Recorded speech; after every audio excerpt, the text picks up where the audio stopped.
What up, y'all? We are here for our Saturday night secret sermon. This is our Secret Teachings of Jesus episode where we are delving into the Gnostic Gospels.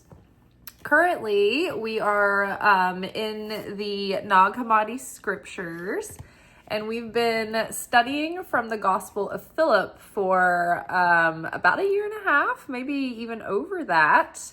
There's a lot of isolated portions of cryptic text, with a lot of symbolic, esoteric meaning.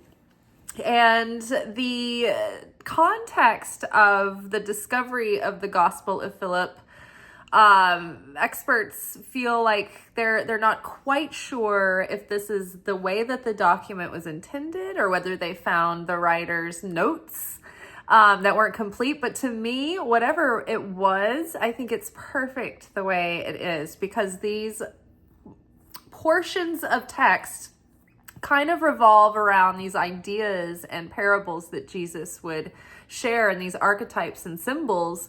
And it was like a way of meditating on each of these concepts on their own. And so there's so much layers. There's so many layers there. But this will help you when you hear these references throughout the scriptures. You'll be like, oh, okay, I remember what that means. And it's not always, and almost never is it really about the surface story that you're reading. The person, the individual who reads the Torah or the scriptures and takes it for face value and takes it literally, it is said that that person is a fool, that they're only seeing the clothing of the Torah, but they're not seeing the soul of the Torah. And so there's really symbolic and coded messages underneath these words and languages and stories. That's why some of them seem so absurd and why would they, why would this be in the Bible? Why would this be what we're supposed to read? What does it all mean? What's the significance? There's a lot of significance, but when you realize the symbolic meaning of things, it starts to make so much more sense. Because it's like when you read a poem or when you look at a painting, the symbolism starts to evoke imagery in your subconscious. And an image can start to give you volumes of movies, of ideas and insights and impressions, right? So much more than when you sometimes say something just bluntly and directly. When you inform the mind what to receive, it's just one and done, caught the ball, right?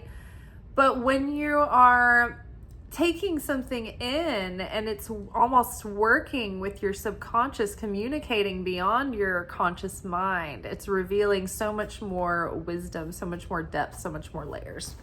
So that's why symbolism can tell volumes more than just a straight up sentence, just saying something straight out. And I know a lot of people who are more literal, they don't really love symbolism. They want it just shoot it to me straight. Why can't you just say it, right? And it's because there's so much more to imply than what comes out when you just tell someone this truth, and because you can't sum it all up in one easy little package sometimes. All right, so getting into that, we have a both practical and metaphorical passage today. The passage we're reading is called Pure Marriage, and we are almost finished with this Gospel of Philip, and I'm like, oh my gosh, we've been working on it for so long, but let's see, we've got only a few portions left before we're finished. 1, 2, 3, 4, 5. So 5 more weeks if we don't do any two-parters. So, what's next? Who knows? I've been thinking about some things. All right. So I'll read you the passage And we'll talk about it, and we'll unpack it slowly, but I'll probably read it a couple of times because this is so dense and it's choppy and it's weird and it's awkward. But when we read it a few times, then it starts to make more sense. Okay. So this passage is called Pure Marriage. No one can know when a husband and wife have sex except those two. Except those two. For marriage in this world is a mystery for those married.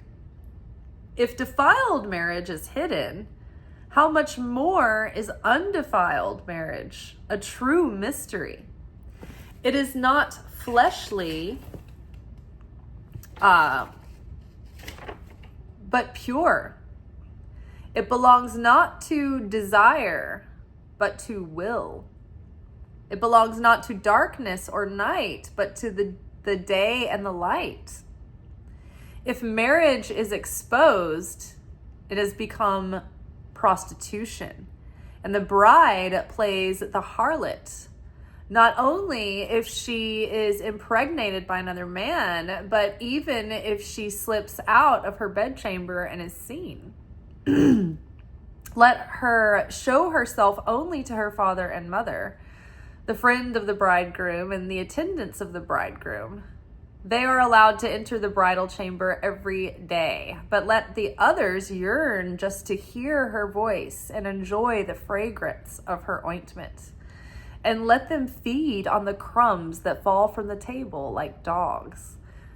Bridegrooms and brides belong to the bridal chamber. No one can see a bridegroom or a bride except by becoming one.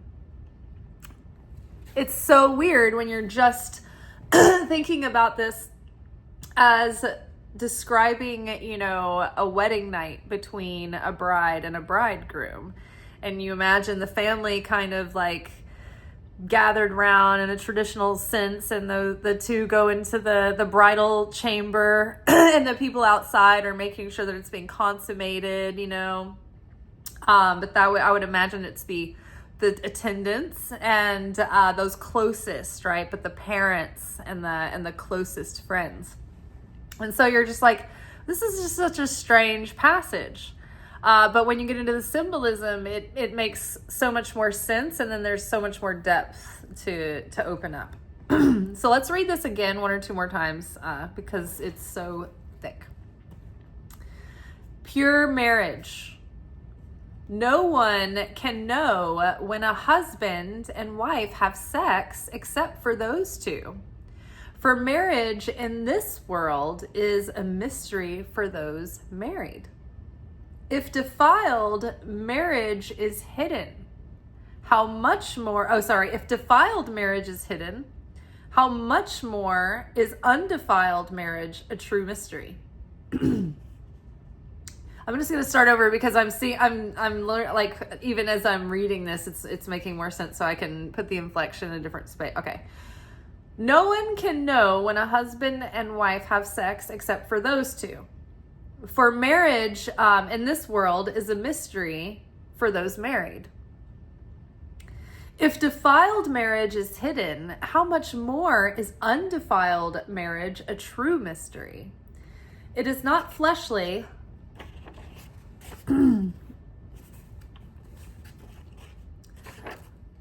but pure.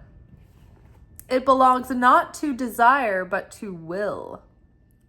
It belongs not to darkness or night, but to the day and the light. If marriage is exposed, it has become prostitution. And the bride plays the harlot, not only if she is impregnated by another man, but even if she slips out of her bedchamber and is seen.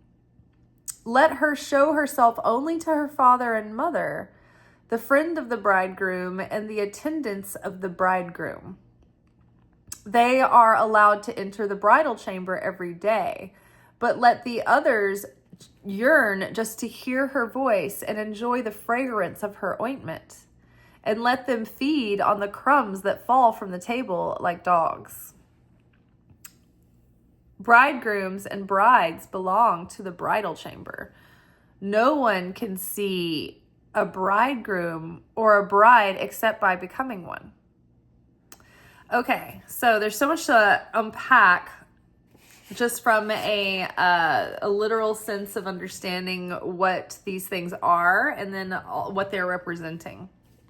So let's take it from the top. So no one can know when a husband and wife have sex except for those two. For marriage in this world is a mystery for those married. So yes, in a way, this is describing a traditional, criteria of taking these bride and bridegrooms into their bridal chamber. This is proper, only these people can be close by to make sure it's being consummated. We shouldn't put on a big show. They should have their privacy. We should respect the modesty of the bride, and so on and so forth. Otherwise, you cheapen this and you make it like a show, and basically you turn the bride into a porn star. And so this is not just let them, imagine what's happening, that's all they need, right? This is not for the public. So yes, in the topical sense, because what have we learned recently? Is that every piece of scripture should be read in 4 layers. And this is an acronym from the Hebrew word for orchard, although I keep meaning to look up the word so I can break this down. I should write a note for that orchard video.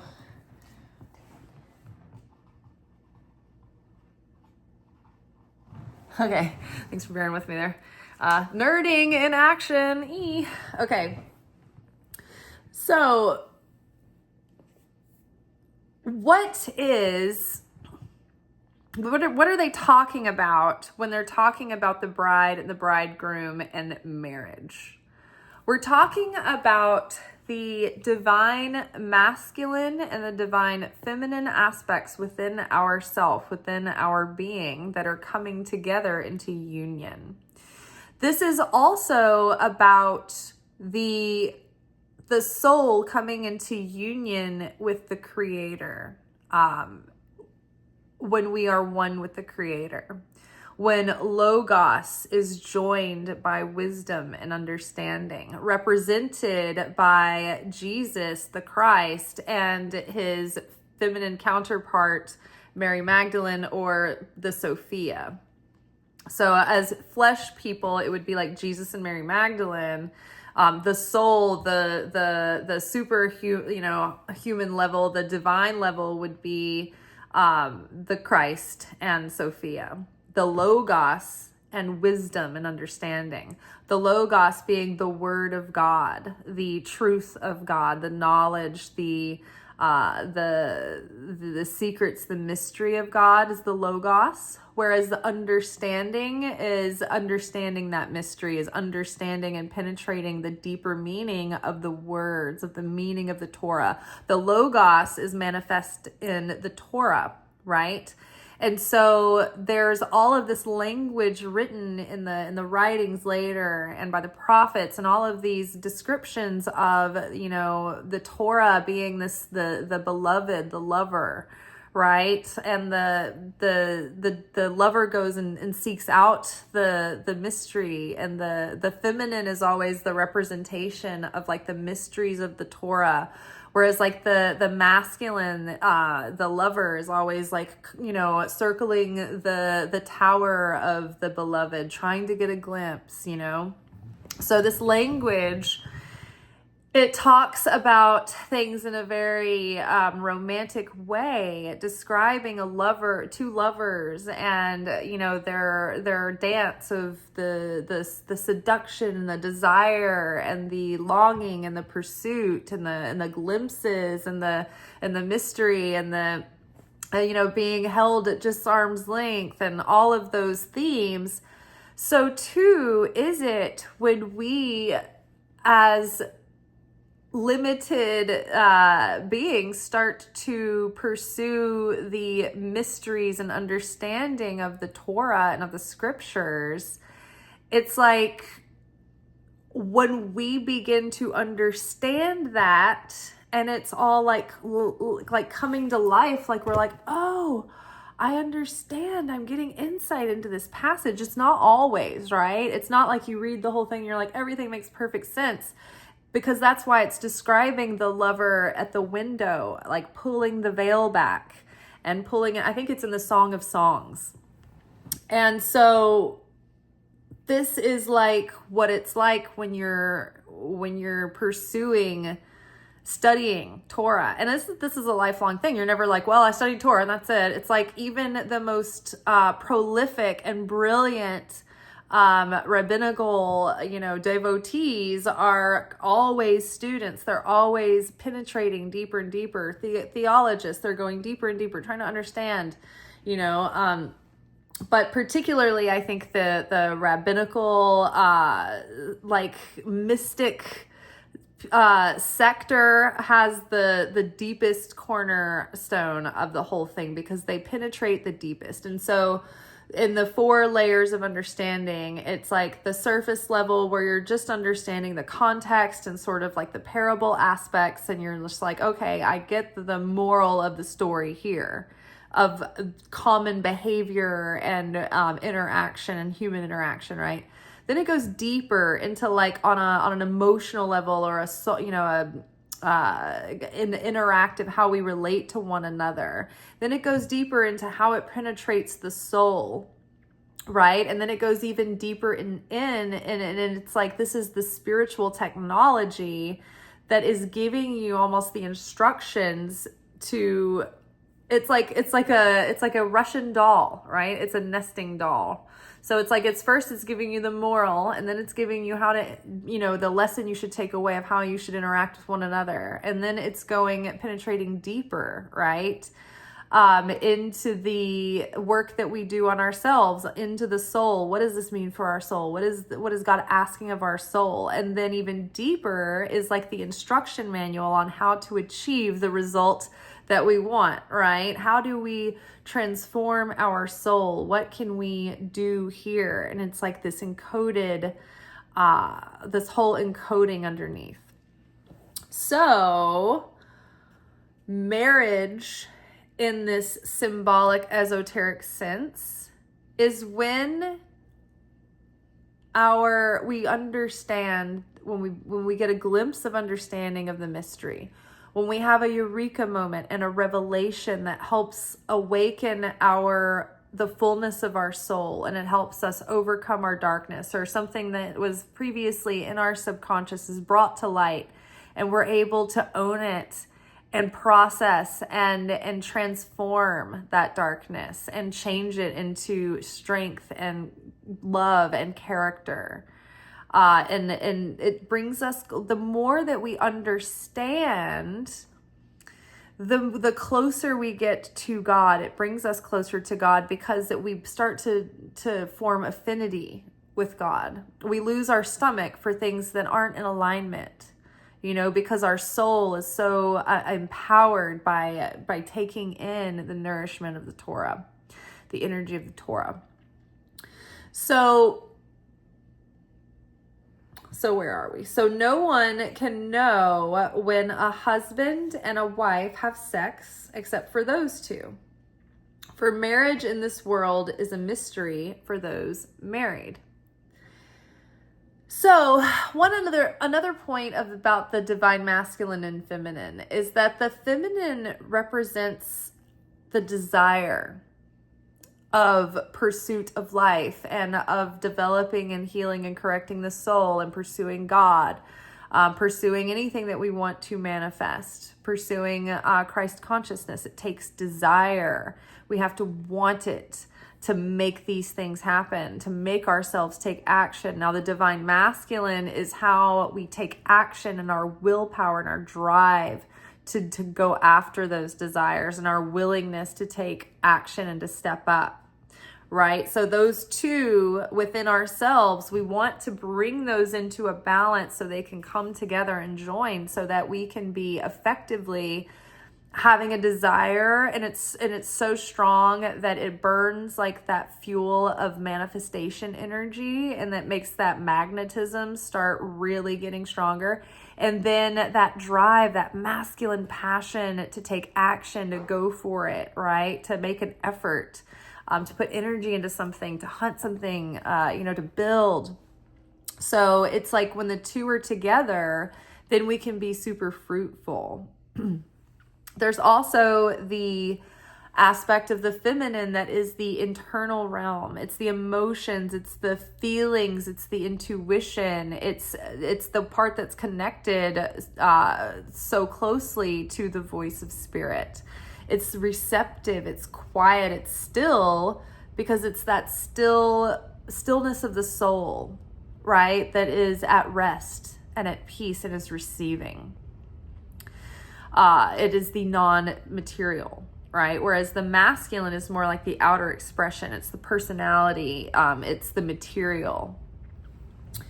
Okay, so now we have the bride representing the feminine and the bridegroom representing the male, the masculine.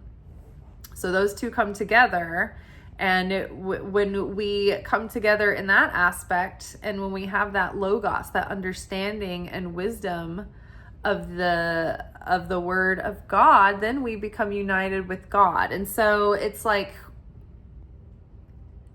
activating, like they happen, and it sets off the other one. One is a catalyst for the other.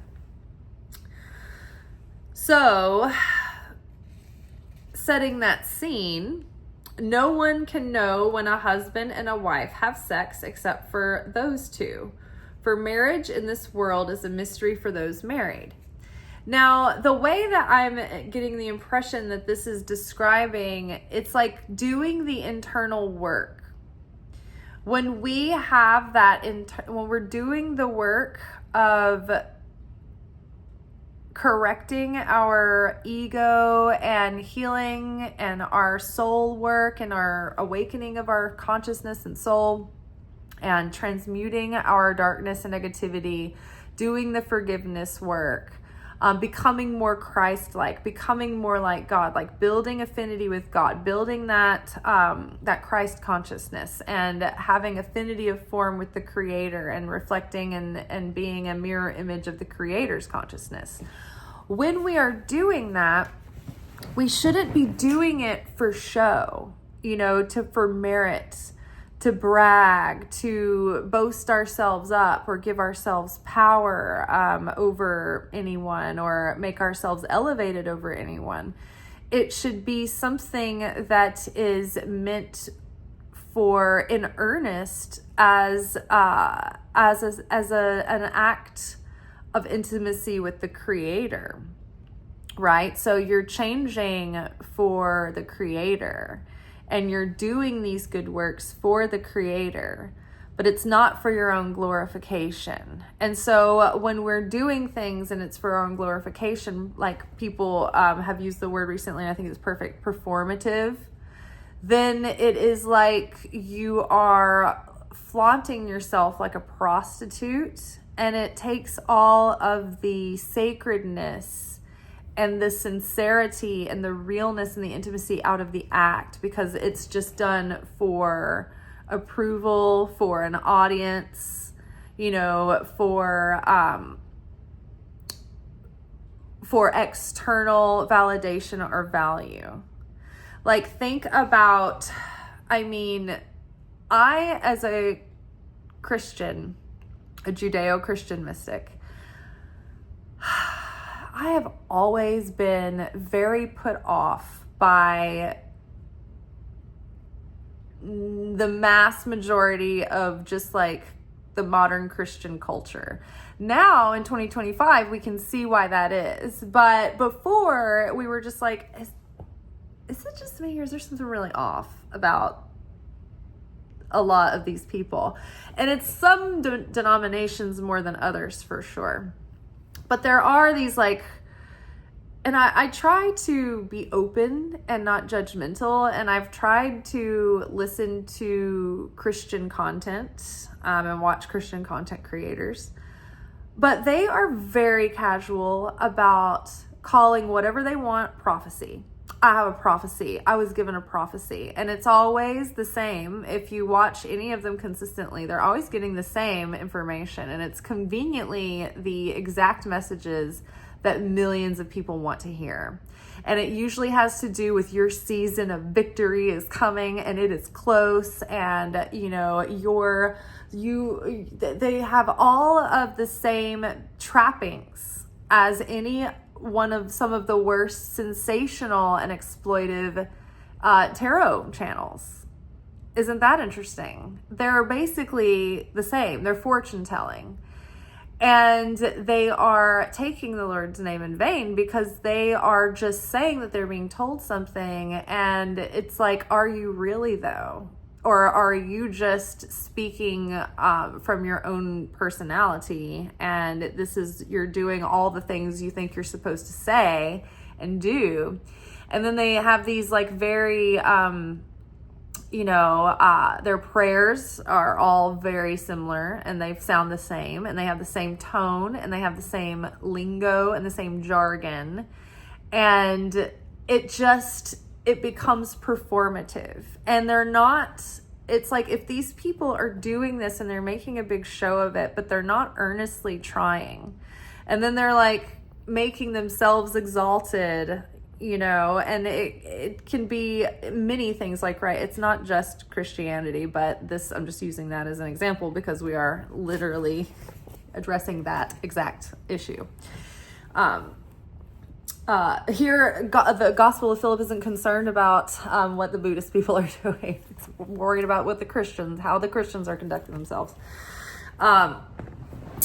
So yes, if you're doing something for a big show and a big platform, and it's done in self-serving motives, whether that be through validation or whatnot, then you're cheapening the message. You're putting it out in the open for all the public to see. Now, there's a difference between using your own experience as an example, like I do on this channel. Like, I'm not boasting about my growth, like telling you about what a wretch I am all the time, but making an effort, right? I mean, I'm trying.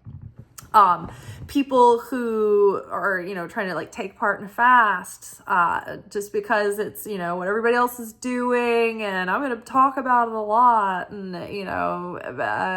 feel really good about my religious fasting, but it's really just like all about being a part of the event, but there's no real like personal soul sacrifice in it. You're not trying to change on a soul level. It's just like, I'm just doing this act and it's empty. That's an example of it being flaunted and just like seen in front of everyone, right?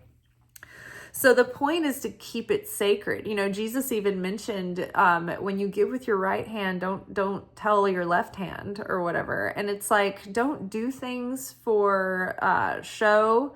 And when you do things, don't think immediately about how you're afraid of the lack, right? So you're not doing things for points. You're not doing things to get in return, and you're not doing for attention, and you're not doing out of obligation, and you're not doing in scarcity. You're just giving from the heart, or you're doing from the heart.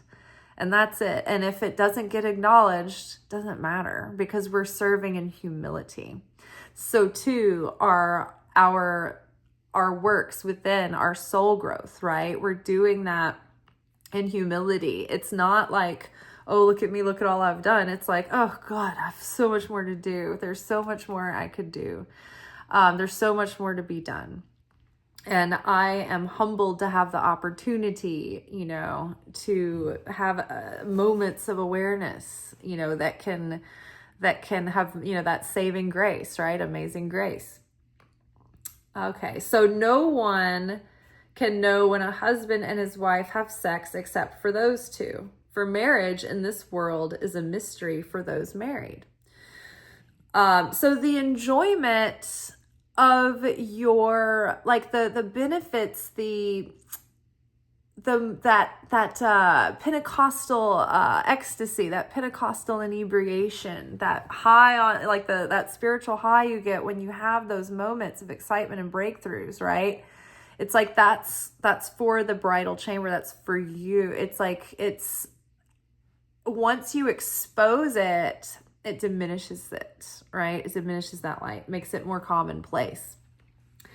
Same too with like when you have an idea or when you're working on something, and the more that you talk about it, the more you're spending the energy and you're wasting that energy. But when you're silent and you restrict and you hold that in and you keep working at it without taking energy from talking about it, then that makes it more potent. It's just like when people are celibate and they raise their kundalini energy, right? Because when you're spending your energy having sex or like orgasming, then you're dissipating all of that energy and that creative light and that creative force. But when people are celibate, it's all that energy and all that kundalini power is just gathering and amassing like magnetism and creative juice. Literally. Okay, so it is not fleshly. Okay, hold on. So no one can know when a husband and wife have sex except for those two. For marriage in this world is a mystery for those married. If defiled marriage is hidden, how much more is undefiled marriage a true mystery? So if defiled marriage, what's defiled marriage? I think that in this case, they're talking about the actual physical act of marriage. Like the physical act of sex is the body's defilement, I guess. I guess that's what they're saying. So if that is hidden, like a private personal event that we have behind closed doors, because you wouldn't want, especially if you're thinking about a nice, God-loving, God-fearing family, and then like they're having a wedding, and then all of a sudden the bride and groom are like banging on the banquet table. Like that would be grotesque. It would be morose. It would be like so wrong, right? So if defiled marriage, like physical sex, is hidden behind closed doors because it's for, not to be, done in public, then how much more, if defiled marriage is hidden, then how much more is undefiled marriage a true mystery? And so undefiled marriage, that's that spiritual marriage happening on the non-physical level. Now, remember how we're talking about layers and layers and understanding of the interpretation? Now we're talking about two people having physical sex, like consummating a marriage in the physical act in the defiled way. But then there are the two souls coming together and being brought into oneness. Physically, the woman's soul and the man's soul in this case, coming together and forming union and oneness, and they become one soul. So there's the topical layer of the material. There's the spiritual level coming in of the two individuals. But like there's also in this passage talking about the process that one comes into within themselves. And so how much more is undefiled marriage a true mystery? So even beyond the spiritual marriage that's happening between two people, when the marriage is happening in the self, like the logos, like your soul and your consciousness is starting to understand the living word of God through the soul of the Torah, right? And you have to see beyond what the surface story is talking about, because these are in many cases barbarous stories of these barely like detailed events, and you're just like, what? So there's something underneath all of it. And so when you're going in and you're understanding that, and it's penetrating your understanding and it's penetrating your soul, it's like literal penetration, right? So there's life being created through this new life, new light, new wisdom, new understanding, new consciousness. And so that's like a true mystery, right? Because it's like, it's unimaginable what's going on inside to make all these things happen.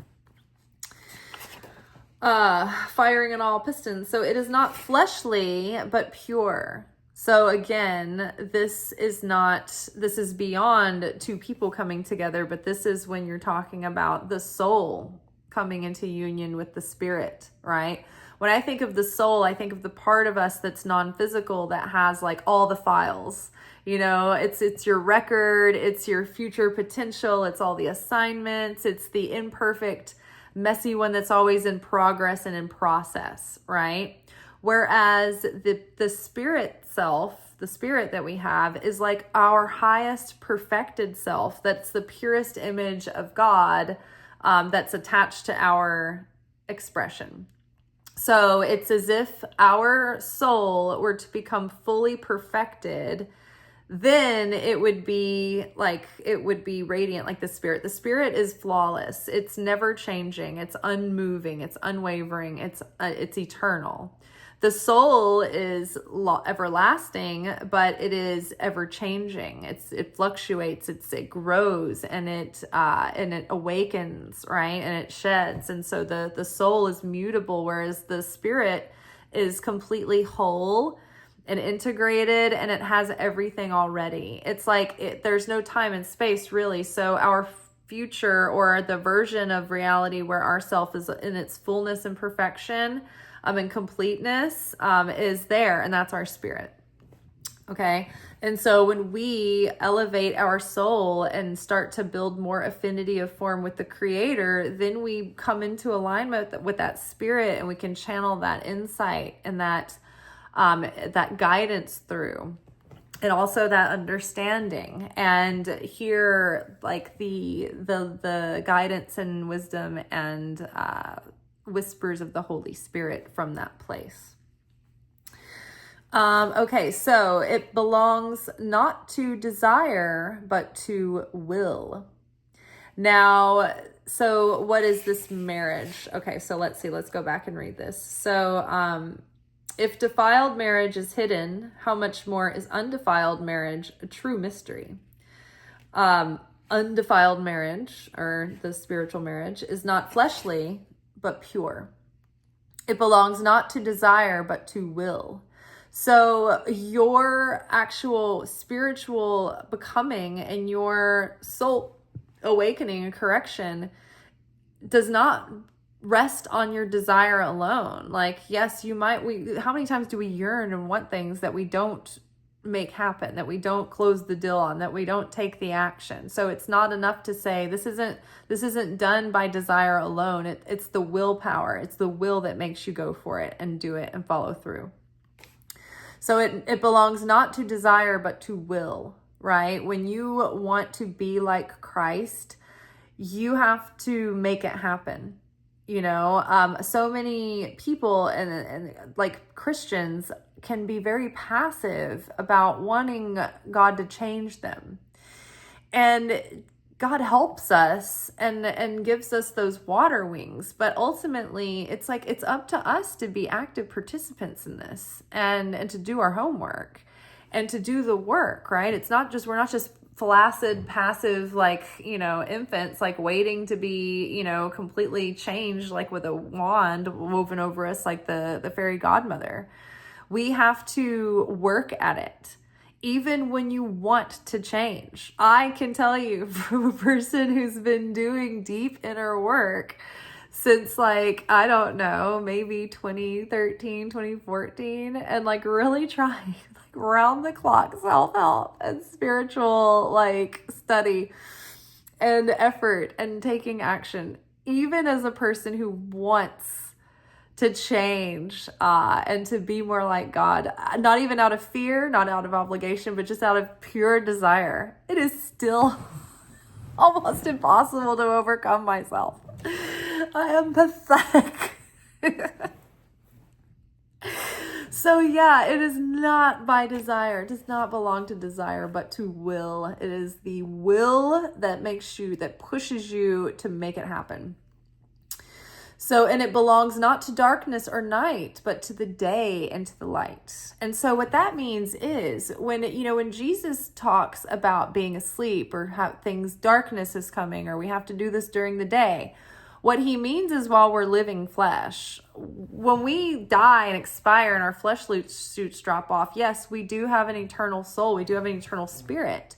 But we can't do the work. We can't evolve once we're a spirit or a soul. It doesn't work that way. We have to be here, having resistance, working against gravity, working against one another. We have to be in the arena playing the game to get points, to change, to make goals, right?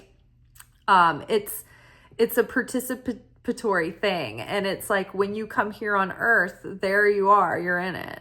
But once we leave, it's like the game's you're not in progress. You're not in player mode, right? So you don't get to elevate anymore. So you do the work while you're here. This is the time we have. And it's so funny because I wish that I had been more interested in all of these things. I mean, I actually was interested in all these things for my entire life, even since I was younger. Like the youngest ages I can remember, I would be laying in the yard, looking up at the stars and thinking about what was happening in creation before physicality, and like what was on the outer edge of the expanding universe, like what is on the other side of the physical realm. Like these were the things that I was thinking about when I was like 5 and asking these questions. So it's like there's a past life part of me that's like, was I a rabbi at some point, or like a high priestess or something like that? But I wish I had the tools to really go deep in the understanding and make the connections. I mean, I guess it all happened in good time, but I mean, if only I could have just known what, because I didn't know. I was just told by, Sunday school people and parents, like, don't ask questions, don't question God. Blah, blah, blah. I was blown off. Nobody knew how to answer my questions. I was, made to seem like I was like a rebellious and like, I'm just like, no, I'm just like really, really interested. And then I grew up and found out later, like, oh, this is what rabbis do. Oh, okay. That's like their whole thing. They discuss things. They debate about things. They argue about the meaning and the interpretation, and they penetrate between the lines. Like, this is what I love. Right. Yeah. So you have to do this when you're alive. Oh, and that's what I was getting at, is that, oh my God, life's so short and there's so much to read and there's so much to take in and there's so much to ponder and think about and understand, that it's like, man, I wish I could put it all on pause so I could sit and like read like a million books and then be like, okay, unpause. Now I'm ready to pick up where we left off, right? But like, we can only do this. We can only connect with this wisdom by like separating from our full memory and union of God in this life. We have that veil drawn. And then as these beings, we get to rediscover and learn and understand and awaken our soul through this in this physicality. But that's it. This is what we have, this chance. Now, in Judaism, it's believed that we're reincarnated to keep going with the soul growth, right? And I don't know how many incarnations we get. I think it's finite. I don't know. I don't know that for sure. So, but I do know that in Judaism and in Kabbalah, and in many other religions, it's understood and taught that we've been here before, we will be here again, to do the correction of the soul. The whole point we're here is to do that soul correction. That's the only reason we come to earth. So it's like, it belongs not to darkness or night. Like when we're dead, it's like, you can't do this from the grave. So it belongs not to darkness or night, but to the day and to the light. If marriage is exposed, it has become prostitution. And the bride plays the harlot, not only if she's impregnated by another man, but if she slips out of her bedchamber and is seen. So again, going back to the idea that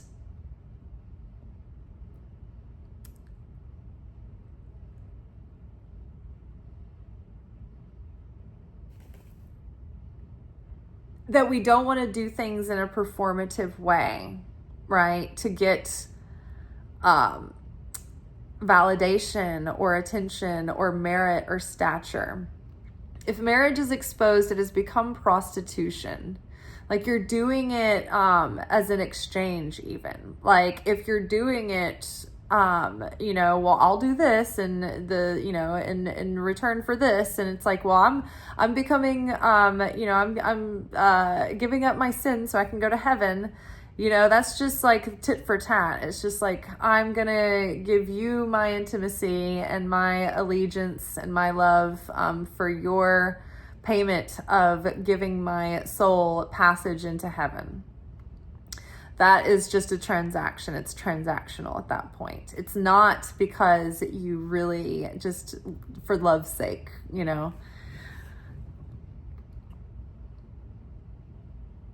And the bride plays the harlot not only if she is impregnated by another man, but if she slips out of her bedchamber and is seen.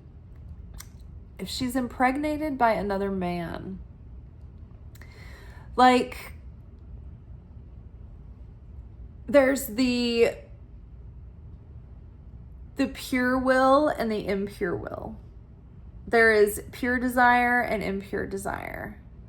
There is the instinct of the flesh consciousness to desire to receive for the self and for the self alone and to receive instant gratification.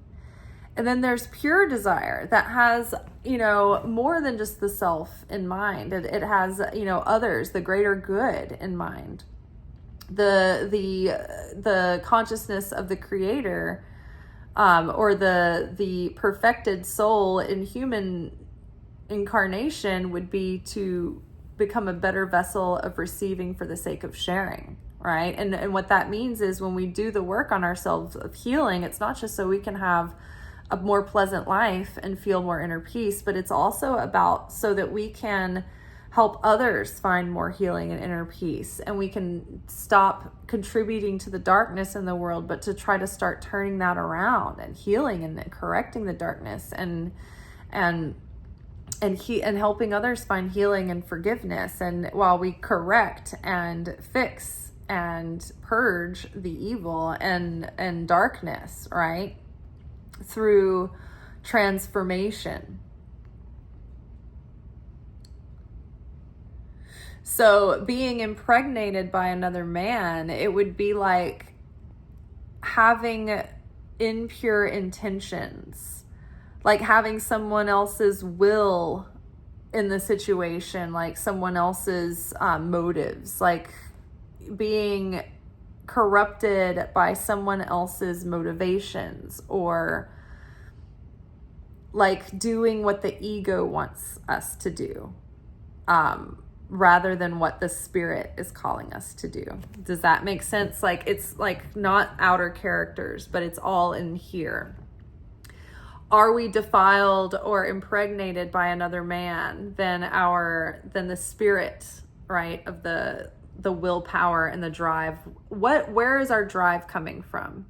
What does our drive what motivates our drive? What does our drive want us to achieve or accomplish? Is this drive and desire and willingness to take action, is that connected to our soul, the soul's agenda, the soul and the spirit's agenda of becoming and transformation? Or is this in alignment with the ego's agenda of receiving instant gratification, receiving for the self, receiving, for the self alone, and receiving in a way that doesn't amount to any spiritual elevation or revealing of any light or any long-term value? It's just instant cheapness, right?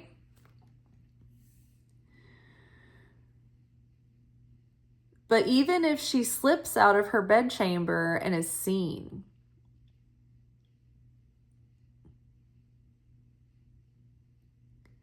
it's like even sometimes you can be,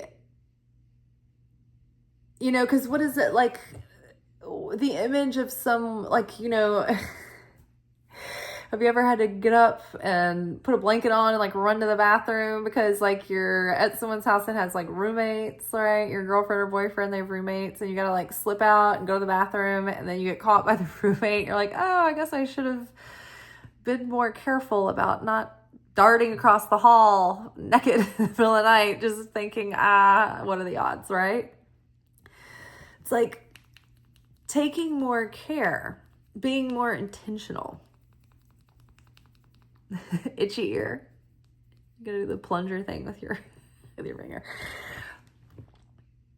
Being more intentional and treating things, I don't know, in a sacred way where you're not airing all your dirty laundry everywhere you go, you know, trauma dumping, or, you know, telling all your business to people. Sometimes it's good for people to hear that. Sometimes it's not. Sometimes they can receive it in a way that helps them in their process, but then sometimes they can't receive it and it interrupts their process. So sometimes it's like when we share things, it's like we have to have that spiritual permission to do it. You know, there was like the different criteria in spiritual confrontation. And one of the criteria is the person open to hearing, you know, what you're going to say? Otherwise, you could just be doing damage by projecting communication at them that they're not going to be receptive of.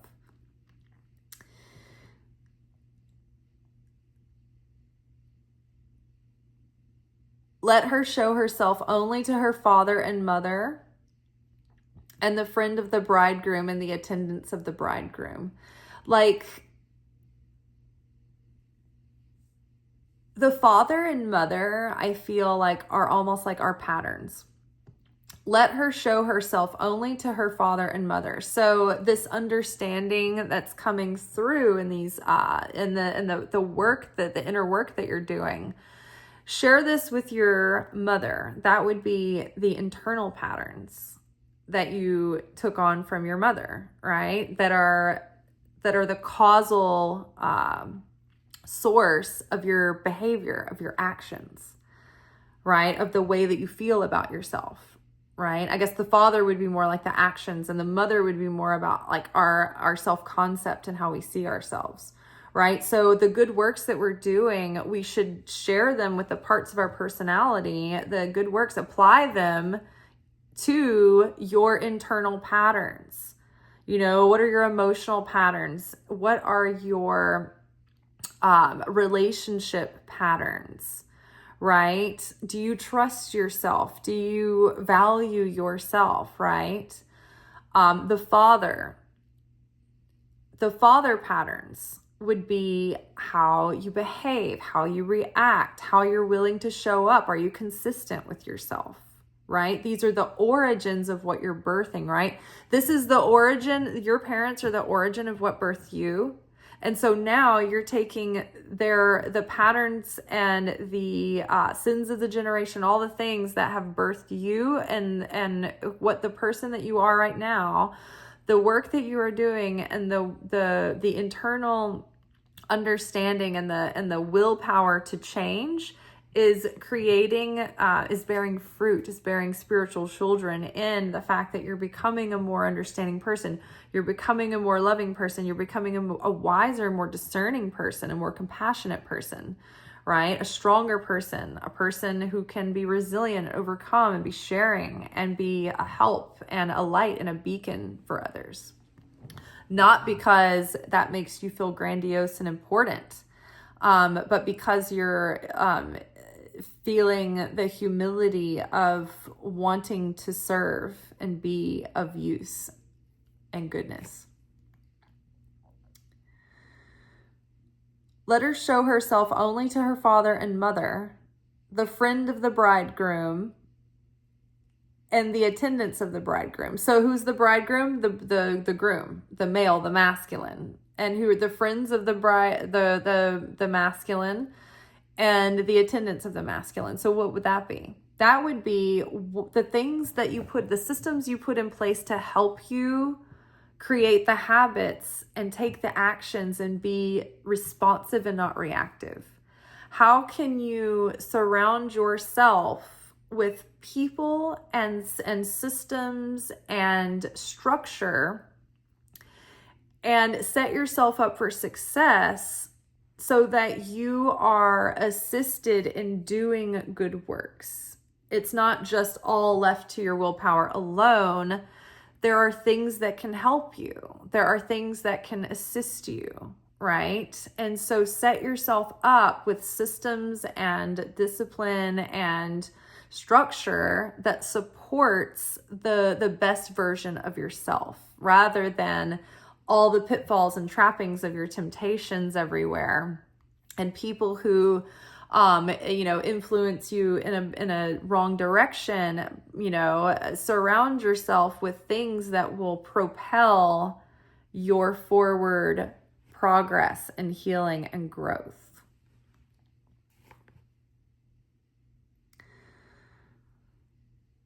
So let her show herself only to her father and mother. So, the understanding and the revelation and the change and the transformation are going towards sharing that evolution with your patterns from your mother that affect your self-worth and your internal self-concept and how you feel about yourself. And then your father wound would have to do with the way you behave, your actions, and the way you show up. The friends, the bridegroom and the attendants of the bridegroom are the structure and systems you put in place to keep that positive change and keep that transformation and to solidify it and keep it growing.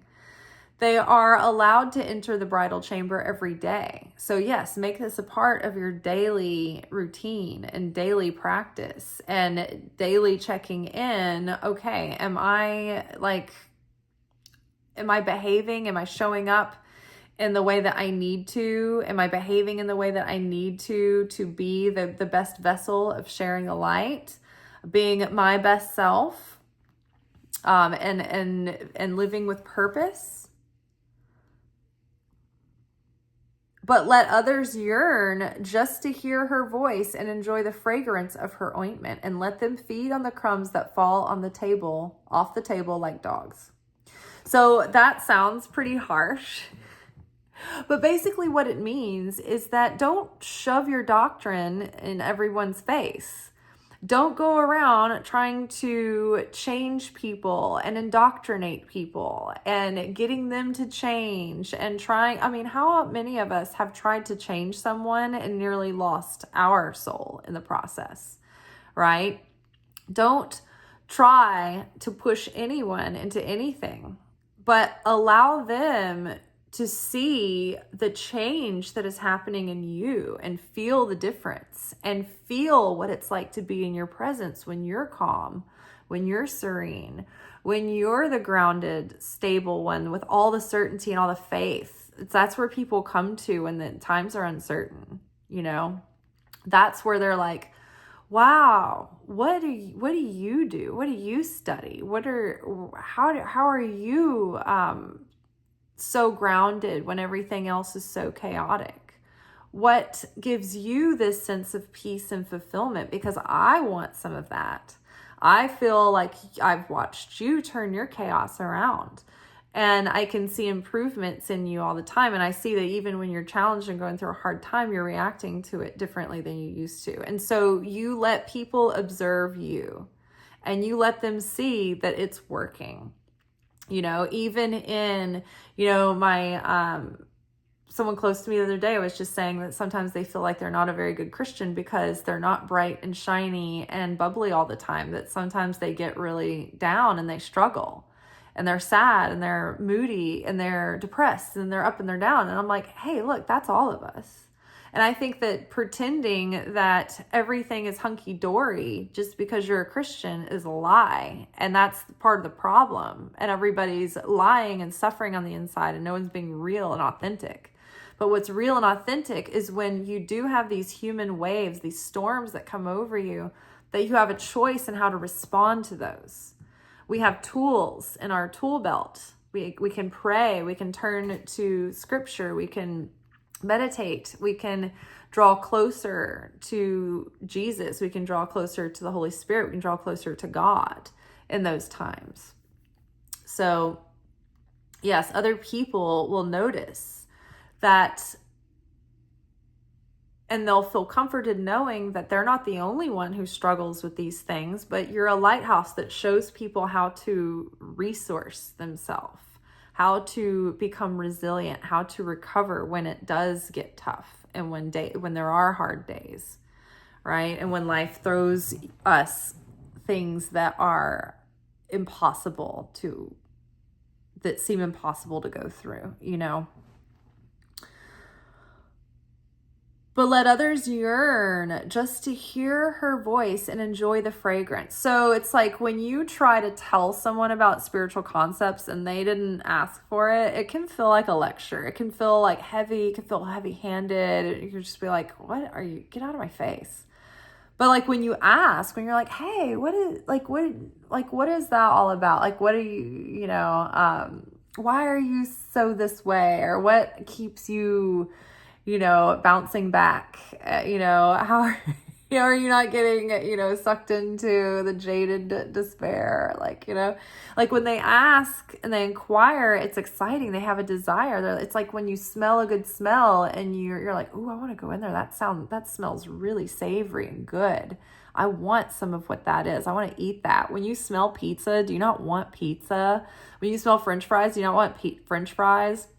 When you smell blooms coming out of from the other side of a fence, does it not make you want to go to the other side of the fence and see the garden and look at the flowers and smell them up close?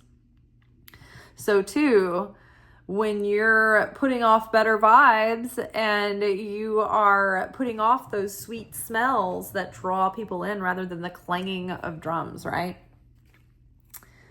And just let them feed off the crumbs that fall off the table, right? When they pick up on little things, they'll ask more about it, and they'll say, oh, I want more. And you don't overstuff someone. You keep them coming back because you're like, no, I want more.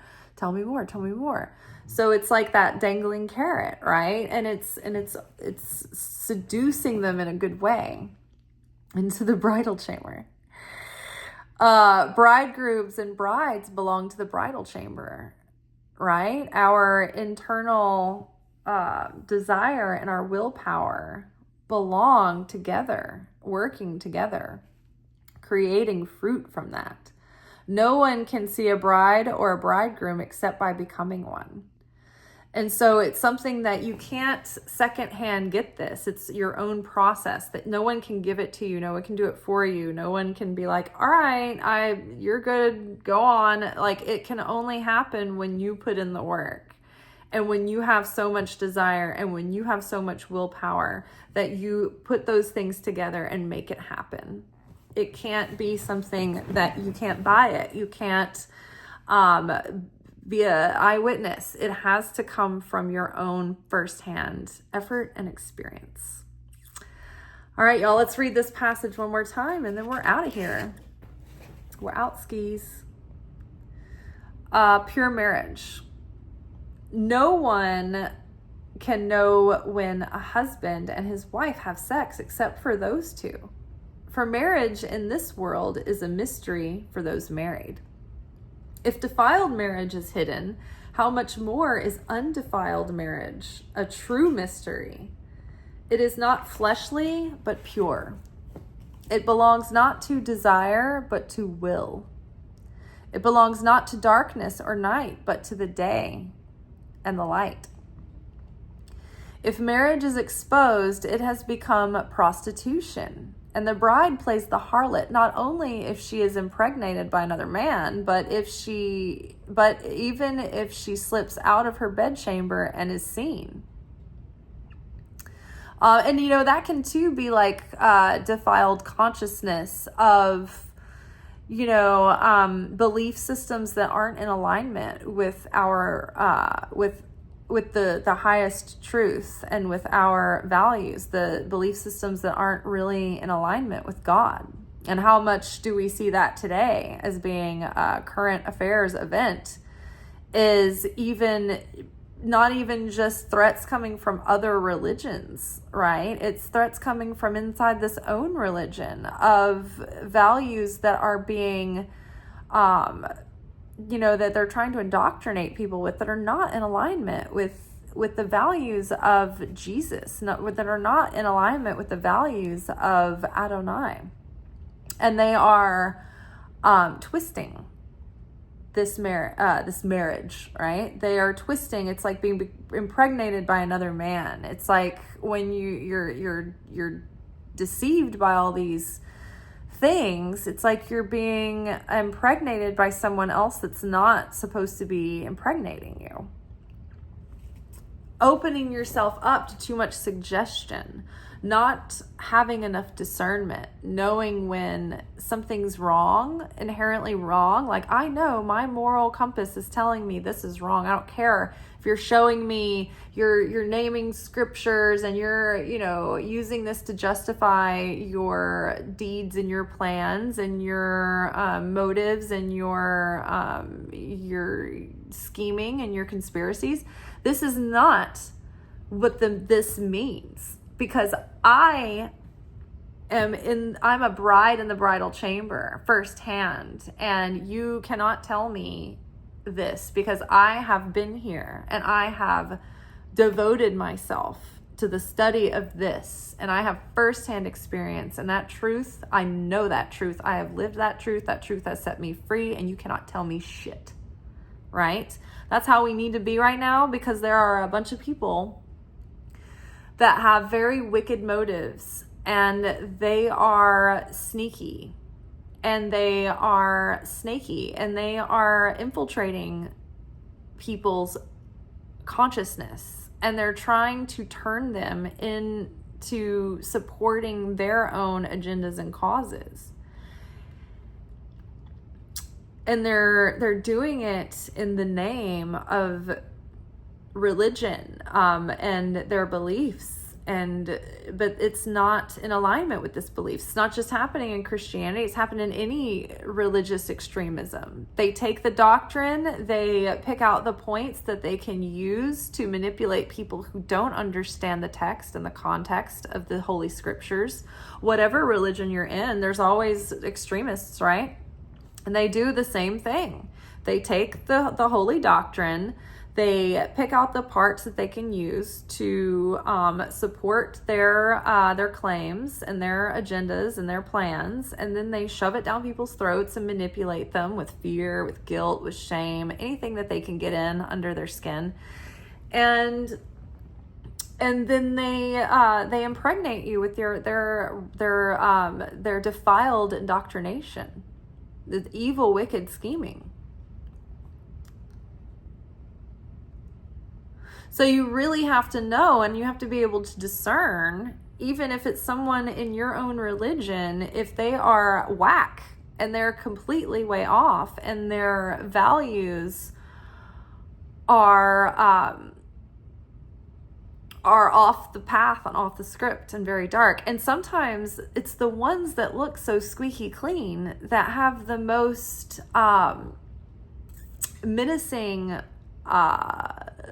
agendas and the darkest hearts underneath, so it's not just in obvious ways like, oh, that person's sinning, so their values don't align with ours because they're not behaving perfectly. It's not about that, because that person who's doing the sin might consciously understand and have more compassion and more generosity and more trust in God than the person who doesn't drink the beer but has no faith. It's just like Jesus said, all of you Pharisees are dressed in these holy vestments, and you're nothing more than whitewashed tombs that look beautiful but are full of nothing but dead people's bones and all dirty things. So it's the same. It's like these people are Pharisees, and they're trying to indoctrinate you with their own selfish motives.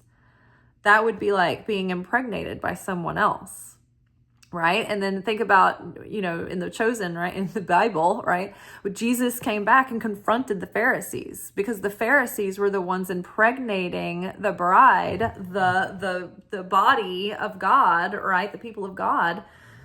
He was impregnating them, the Pharisees, with the wrong indoctrination. They weren't giving these people real comfort, real nourishment, real ways to change and grow and become. They were just like, here, come pay your dues, come do your sacrifice. It was just like going through these motions, and also behave, don't break any spiritual laws because we will prosecute you. It was like all law and legalism and no life to it until and Jesus came and confronted it. That he was like, this has gone off the rails,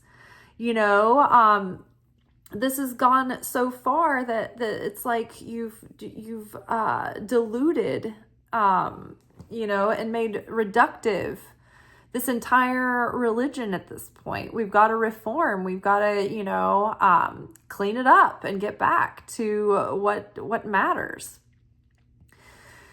So, and that's when the movement started shifting and back into that, like Christ started the Christian movement.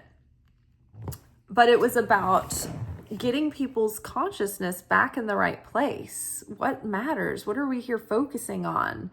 What does it do if you go buy an animal and have them slaughter it at the temple? Does that change your heart? Does that help you forgive your neighbor?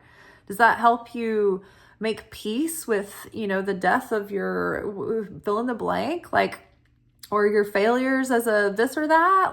No, it doesn't. What really matters? Let's get into the heart. Let's work on our hearts.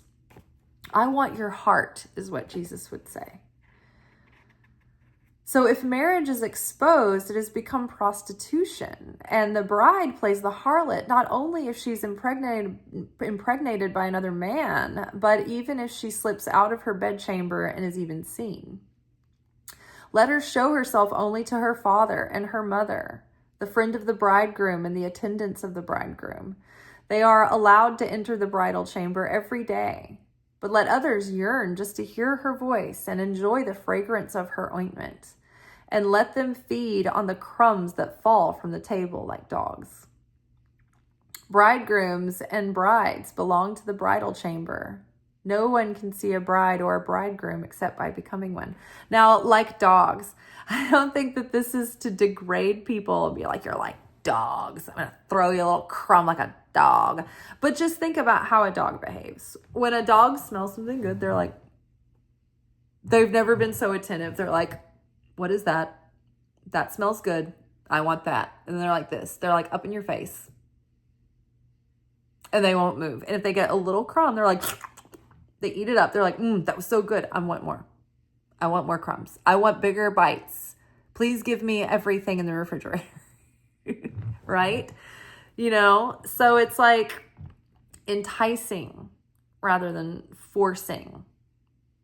Enticing someone to want that desire. You give them a little amuse-bouche that awakens their desire, and then they go after it themselves, not because it was pushed on them, but because they went after it on their own.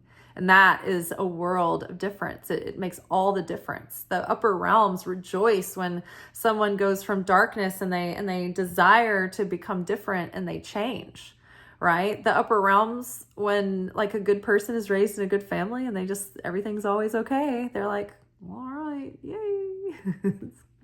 Very good. They're not as excited. They're like, okay, well, that's nice. Good. Keeping the status quo. We're good. We don't want you to go bad, right? But but it's a bigger deal. It creates more impact when a really, wayward person is brought back. It's like, yeah. It's like, just when you watch a game and it's a close game, it's more exciting. When you watch a movie, the character, you don't really, you're not really rooting for them until the writers really beat that character up. You know, they really have to destroy the underdog. You want to root for the underdog, right?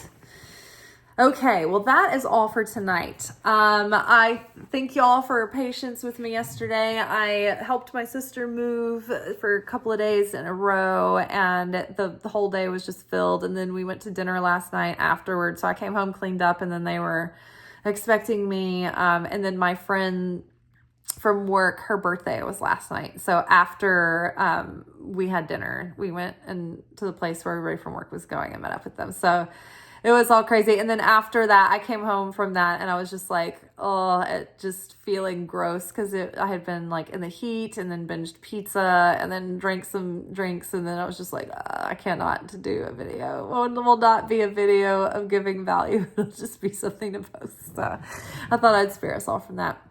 But all right, we back. Okay, so y'all, I hope you enjoyed this. And our next video will be our weekly energy oracle forecast. Until then, peace be with you. Ciao.